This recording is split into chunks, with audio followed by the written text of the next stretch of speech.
Brain health has been very popular in the news lately, and this podcast is for you if you've ever had brain fog, cognitive decline, Alzheimer's, CTE, any of these issues.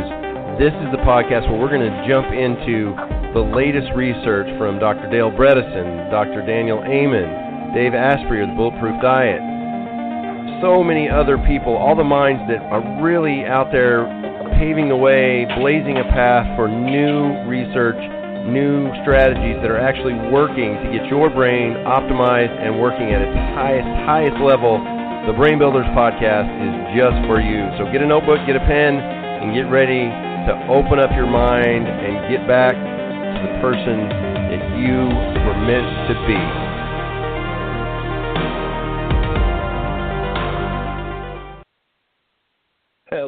Hello, and welcome to the Brain Builders podcast. I am your host, Dr. John DeWitt, and today we're going to jump back into Dave Asprey's book, Headstrong, the Bulletproof Plan to Activate Untapped Brain Energy to Work Smarter and Think Faster in just 2 weeks.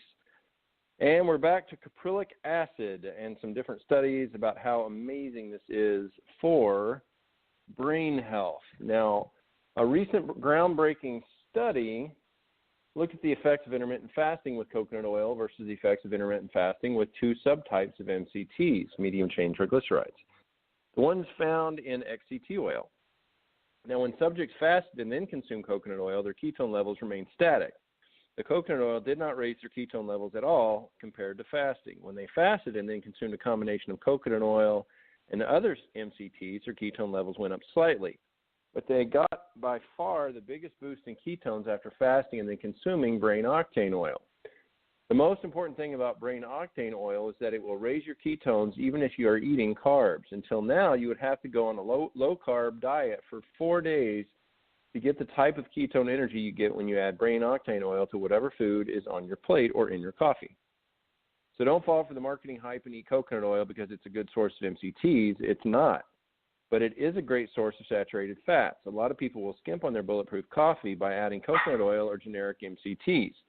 If you do this, you won't be harming yourself, and Dave won't judge you for it, but you need to know that you're not getting the same ketone or brain benefits that you would with Brain Octane oil. And you might get disaster pants from the MCT, which is true. That is not a good experience. The choice is yours. Good fat's gone bad. Even if you carefully avoid all the foods you've read about in this chapter so far, it's very likely that you're transforming your healthy, well-chosen foods into ones that slow your mitochondria with one common mistake, your cooking method. When you smoke, fry, or grill meat, you create two carcinogens, heterocyclic amines, HCAs, and polycyclic aromatic hydrocarbons, or PAHs. These compounds do more than cause cancer, though. HCAs are neurotoxic and induce tremors. In one study, patients with essential tremor, a common neurodegenerative disease, had 50% more HCAs in their bloodstreams than people without tremors. Even worse, both HCAs and PAHs are known to inhibit mitochondrial function. When monkeys were injected with HCAs, they experienced mitochondrial degeneration. When HCAs were given to rats, their mitochondria became mutated and enlarged. Unfortunately, as you know now, bigger isn't better when it comes to your mitochondria. Similarly, treatment with PAHs causes oxidative stress, mitochondrial function defects, and mitochondrial damage. But then it gets worse. When human bronchial cells were treated with PAHs for only 4 hours, the PAHs prevented the cells from dying during mitochondria-induced apoptosis. Apoptosis is a funny thing. You don't want your healthy cells to die, but you definitely do want your unhealthy ones to die. When cells are damaged from oxidative stress and then refuse to die during apoptosis, these damaged cells often replicate and cause even more damage. Many scientists now believe this is one of the major mechanisms behind cancer growth and one reason PAHs are so carcinogenic. Another problem with some cooking methods, which are outlined in detail below, is that they damage important proteins. When a protein becomes damaged, it is considered heat denatured. Denatured proteins aren't necessarily toxic. You also denature proteins as you ingest your food, but they also can't do their jobs very well. Whey protein, for example, boosts your mitochondria's production of glutathione, an incredibly important antioxidant, but it cannot perform this important task as well when it is denatured. A lot of recipes for grain-free baked goods include whey protein, but I avoid them for this reason. But the worst thing you can do when it comes to cooking your food is to damage the fats they contain by oxidizing them. Fats, especially unsaturated fats, are very sensitive. As you read earlier, they are easily damaged by exposure to heat and even light.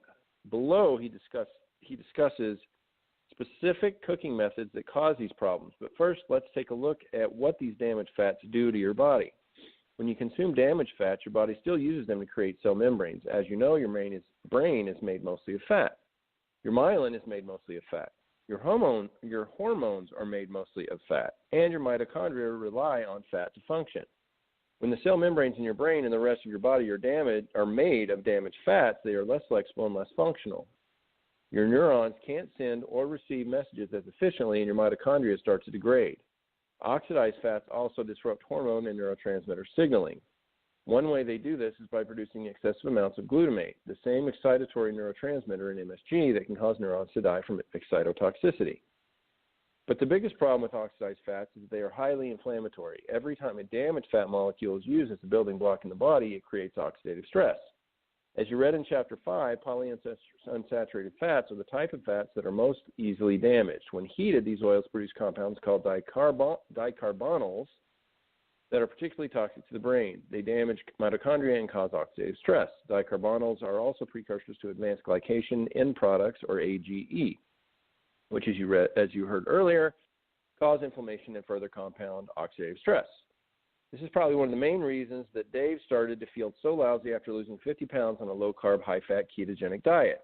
He was eating foods like pork rinds and consuming toxic chemicals like aspartame all day long, and while he was losing weight and staying in ketosis, he was also unwittingly creating a lot of inflammation in his body. He's seen this over and over with ketosis diets that allow inflammatory foods and chemicals. The type of fat you eat matters. Luckily for him, he replaced half of the fat in our cells every 2 years. Those damaged fats are now long gone from his cell membranes, and he can feel a difference in his brain. He still eats a lot of fat, but he doesn't cook with it at high temperatures.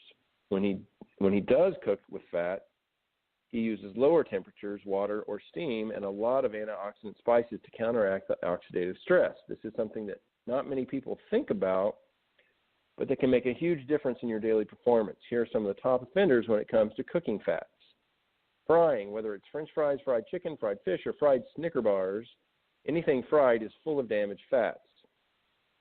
The process of deep frying bathes your food in oxidized fats and denatured proteins. The high temperature used during deep frying compounds the toxicity of your food by producing PAHs and HCAs. You already know that fried food is bad for your waistline, but now you have another reason to avoid it. It's bad for your brain.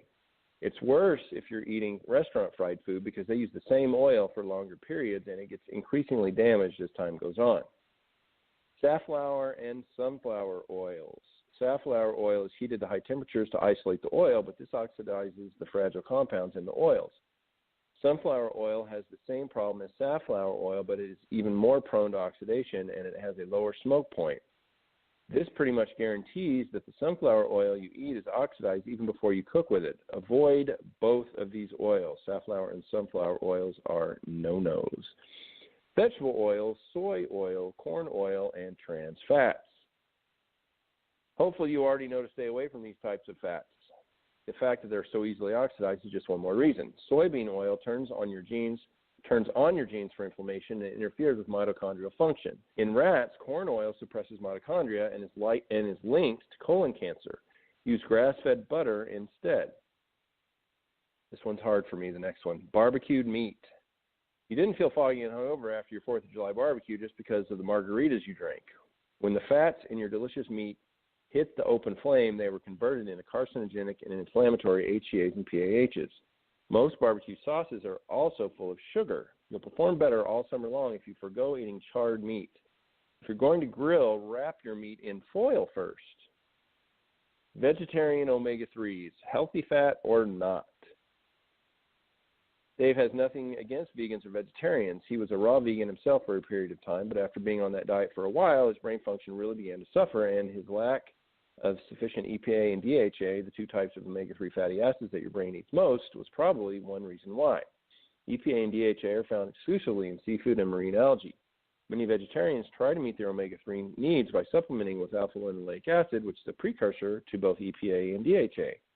This means that your body uses ALA to make omega-3s. ALA is found in many seeds, including flax, hemp, and pumpkin seeds, This is why many vegetarians supplement with flax oil. The problem with these supplements is that your body is not very good at using ALA to make EPA or DHA. In fact, you convert less than 5% of the ALA you consume into EPA, and you convert even less, a mere 0.5%, into DHA. To make matters worse, your body uses iron to convert ALA into these small amounts of EPA and DHA. And many vegetarians and vegans are already low in iron. This depletes their iron stores even more. These supplements probably won't hurt you, but the conversion rate is so low and uses up so much of your body's precious energy and iron reserves that it really isn't. The information that we've covered is not meant to scare you. Rather, we want you to understand the huge impact that food can have on your brain. This gives you a lot of power because you are in charge of everything that you put in your mouth. That means that you get to decide how many inflammatory toxic foods you want to feed your mitochondria and how good or bad you want to feel. You don't have to make perfect choices at every single meal every single day. Sometimes it might be worth it to eat something that you know will leave you a little bit inflamed. You can decide when you're willing to take the hit, but if you have a big interview or presentation the next day, it's incredibly empowering to know that you can control your mental performance just by making a smarter choice at the dinner table. When you start choosing anti-inflammatory foods, one second, okay,